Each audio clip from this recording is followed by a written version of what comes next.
Symbole de l'écologie, égérie de la transition verte. Les éoliennes ont le vent en poupe dans le Cher. On en dénombre 182 installées ou en cours d'installation. Mais sont-elles vraiment écologiques ?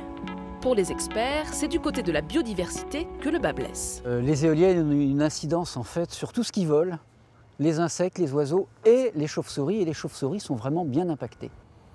Des chauves-souris fauchées en plein vol par la pression des pales à plus de 300 km/h. Sur cette vidéo infrarouge, une chauve-souris meurt sur le coup. Seule solution pour limiter l'impact de ces machines, les arrêter une partie de l'année au moment des migrations de chauves-souris. Il y a un grand nombre de parcs qui ne sont pas bridés du tout et il y a des parcs qui ne sont pas suivis au niveau mortalité, surtout les anciens. Maintenant, c'est légal. Dès qu'un parc est mis en place, on doit avoir un suivi de mortalité dessus qui provoquera après un affinage du bridage. Et les parcs qui sont les mieux bridés, c'est des parcs qui ont été suivis pendant 3 ans avec les suivis de mortalité. Selon les chiffres de la Direction régionale de l'environnement, en 10 ans, 228 chauves-souris et 165 oiseaux ont été retrouvés morts au pied des éoliennes. Pour un cadavre recensé, ce sont 10 animaux qui ont été tués et dont les restes se dégradent ou sont emportés par des prédateurs. Il y a des oiseaux qui sont déjà impactés par plein d'autres activités, finalement, comme le martinet noir, qui est un migrateur aussi. Donc c'est ces oiseaux migrateurs qui sont le plus impactés.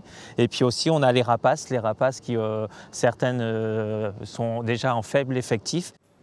La suite se passe au muséum de Bourges, où les cadavres de chauves-souris sont analysés. Vous pouvez voir que dans ce congélateur-là, nous avons donc tous les cadavres qui sont stockés. Des centaines de cadavres qui s'empilent dans ces congélateurs. Alors le muséum a identifié les zones d'implantation d'éoliennes à risque. La vallée de l'Arnon est particulièrement problématique. Un travail cartographié par cette spécialiste des chauves-souris. Donc l'objectif de cette carte, ça a été de définir des zones où les enjeux sont extrêmement forts pour les noctules communes. Donc effectivement, là sur cette zone tampon que vous avez autour des regroupements de noctules, il est fortement déconseillé d'implanter des éoliennes. L'idéal, ça serait d'ailleurs de ne pas implanter d'éoliennes à proximité des sites à enjeux forts.